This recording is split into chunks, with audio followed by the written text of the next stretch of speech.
திருச்சிற்றம்பலம். நம பார்வதி பதையே அரவர மகாதேவ நமச்சிவாய் வாழ்க. அன்பர்களே, நம்முடைய சைவ சித்தாந்த சபையின் 260வது உழவார பணியாக களக்காடு பக்கத்துல இருக்கிற மேல கருவேலங்குளம் அப்படிங்கிற ஒரு அருமையான சேத்திரத்துல நம்ம உழவார பணி பண்ணோம். அந்த காட்சிகளை ஏற்கனவே நம்ம பதிவு பண்ணியிருந்தோம். அந்த ஸ்தலத்துல அன்னை கோமதி அம்பிகை உடனாகி சவுந்தர பாண்டீஸ்வரர் வீட்டிலிருந்து அனுக்கிரகம் செய்கிறார். அற்புதமான கோயில். வாய்ப்பு இருக்கிற அன்பர்கள் ஒரு தடவையாவது அந்த கோயிலை போய் தரிசனம் பண்ணிட்டு வாங்க. அங்க நம்முடைய பழமையான சிற்ப கலைகள் அற்புதமா இருக்குது, ரொம்ப அற்புதமா இருக்குது. ஒவ்வொரு தூணிலும் இருக்கிற சிற்பங்கள் இவ்வளவு அற்புதமா இருக்குது. சாமி அழகா இருக்கிறார். அங்க இருக்கிற சுப்பிரமணிய மூர்த்தி, நாங்க போயிருந்தது சஷ்டி நேரத்துல போயிருந்தோம் இல்லையா, அருமையா ஜொலிக்கிறார். இங்க அம்பாளுக்கு தனி சன்னதி. அம்பாள் உனக்கு என்ன வேணும்னு கேட்கற மாதிரி இருக்கிறாங்க. நவக்கிரகங்கள் சன்னதியில போய் பாத்தீங்கன்னா, அந்த நவக்கிரகங்கள் ஒன்னொன்னும் அந்த சூரிய தேவன்லாம் அந்த 7 குதிரைகள் பூட்டப்பட்ட அந்த ரதத்துல இருக்கிற காட்சி அவ்வளவு அழகா வச்சிருக்கிறாங்க. ஒவ்வொரு நவக்கிரக நாயகர்களுக்கும் அவங்களுக்குரிய வாகனங்கள் சிறப்பா செஞ்சிருக்கிறாங்க. ஒரு போற்ற தகுந்த வழிபாட்டுக்கு உகந்த ஒரு அற்புதமான ஒரு கோயில். எல்லா கோயிலுமே வழிபாட்டுக்கு உகந்ததுதான். இங்க அவ்வளவு ரம்மியமா இருக்குது. அந்த இயற்கை சூழ்நிலை, புதிய மலை அடிவாரத்துல அந்த சூழ்நிலை, அருமையான ஒரு ஸ்தலம், அருமையான மூர்த்தி, அருமையான தீர்த்தம். கண்டிப்பா தரிசனம் பண்ண வேண்டிய ஒரு விஷயம்.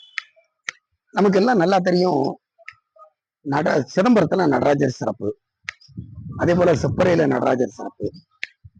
சிதம்பரத்துல உள்ள நடராஜர் மாதிரியே செப்பறையில நடராஜர் வைக்கணும்னு ஆசைப்பட்டாராம் அந்த செப்பறை பகுதியை ஆண்டு வந்த ராமபாண்டியர் என்ற ராஜா.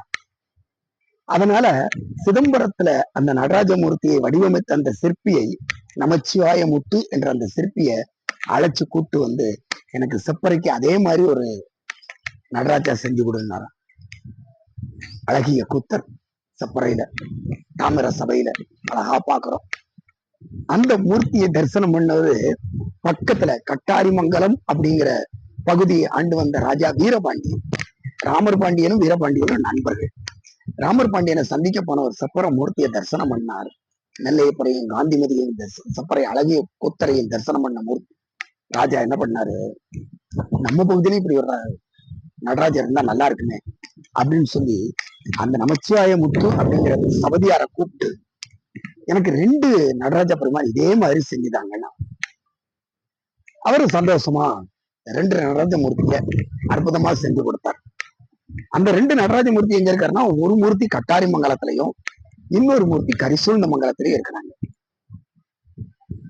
அழகா இருக்கிறார். அப்படியே அலங்காரம் பண்ணி பார்க்கும்போது நடராஜமூர்த்தி என்று வந்தா என்னும் எம்பெருமான் தன் திருக்குறிப்பே, அந்த காட்சி தோணுகிற அளவுக்கு அழகா இருக்கிறார் நடராஜமூர்த்தி. வீரபாண்டிய மன்னனுக்கு பார்த்த உடனே ரொம்ப சந்தோஷம். கூடவே மனசுக்குள்ள இன்னொரு நினப்பு, ஆமா சிதம்பரத்துல இந்த நடராஜமூர்த்திய வடிவமைச்சு கொடுத்தாரு, அதே ஸ்தபதி செப்பறையில வேண்டும் பொழுதும் வடிவமைச்சு கொடுத்தாரு. அதை பார்த்து நாம 2 கேட்டா நமக்கும் அதே மாதிரி வடிவமைச்சு கொடுத்தாரு. இதே மாதிரி இன்னும் 2 பேர் கேட்டா இப்படியே செஞ்சு கொடுத்துட்டே இருந்தாருன்னா நம்ம கோயில்ல இருக்கிற மூர்த்திக்கு அந்த சிறப்பு வேணும் இல்லையா அப்படின்னு மனசுல ஒரு எண்ணம் தோணுச்சு. அந்த எண்ணத்தின் வெளிப்பாடு என்னாச்சு தெரியுமா? அந்த ஸ்தபதியினுடைய கையை வெட்டிட்டேன், வலது கையை வெட்டிட்டேன். கை இருந்தா தானே செய்வாரு. இத சாமி மேல இருக்கிற அன்புன்னு சொல்றதா பொறாமன்னு சொல்றதா என்ன சொல்றதுன்னு புரியல. ஆனா நமக்கு அது ஒரு பாக்கியம். கையை வெட்டிட்டாரு. ஆனா இந்த நமச்சிவாய மூர்த்தி என்ன பண்ணாரு, இந்த வெட்டின கையோட அகப்பை போல ஒரு செயற்கை கையை பொருத்தி கொண்டு அதுக்கப்புறம் வடிவமைச்ச மூர்த்தி யாருன்னா கருவேலங்குளத்துல இருக்கிற மூர்த்தி. அங்க இருக்கிற நடராஜா ஒத்த கையோடு செஞ்ச மூர்த்தி அவ்வளவு அழகா இருக்கிறார். நமக்கு பார்த்த உடனே அவ்வளவு அற்புதமா இருக்குது, மனசுக்கு சந்தோஷமா இருக்குது.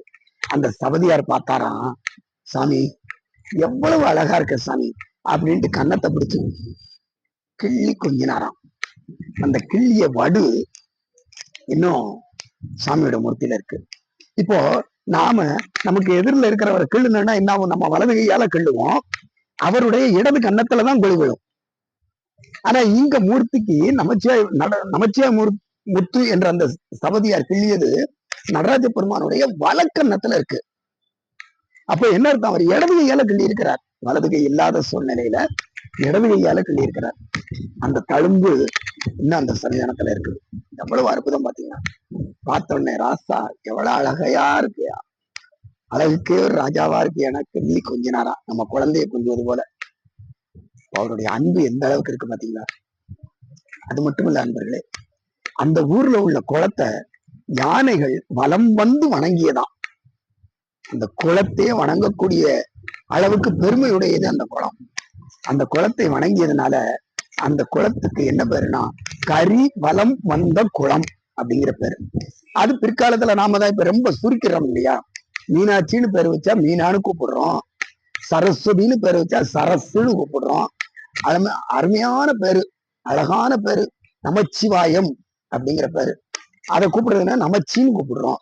அதனால பேரை சுருக்கிறதுல நமக்கு ஈடு நம்ம தான். அதனால இந்த கரி வலம் வந்த குளம் அப்படிங்கிறது கரிவலம் குளம் என மருவி இப்போது கருவேலம் குளம் அப்படிங்கிற பேர்ல இருக்கு. நண்பர்களே, என்னைக்காவது ஒரு நாளைக்கு வாய்ப்பு கிடைச்சா வாய்ப்பை ஏற்படுத்தி கொண்டு களக்காடு பக்கத்துல திருநெல்வேலியில இருந்து களக்காடு போற வழி அற்புதமான ஸ்தலம் கருவேலங்குளம். இந்த ஸ்தலத்துல போய் என் பெருமானுடைய திருவடியை தரிசனம் பண்ணும் பாக்கியம் நாம எல்லாருக்கும் கிடைக்கணும். அந்த அனுக்கிரகத்தை அவர் பண்ணணும்னு சொல்லிட்டு அன்னை கோமதி அம்பிகை சமேத சுந்தரமண்டீஸ்வரருடைய திருவடி மலர்களை மன மொழி நிகழாலே நாம் அனைவரும் வணங்குவோம், நல்வாழ்வு பெறுவோம். திருச்சிற்றம்பலம். நம பார்வதி பதையே, மகாதேவ நமச்சிவாய வாழ்க.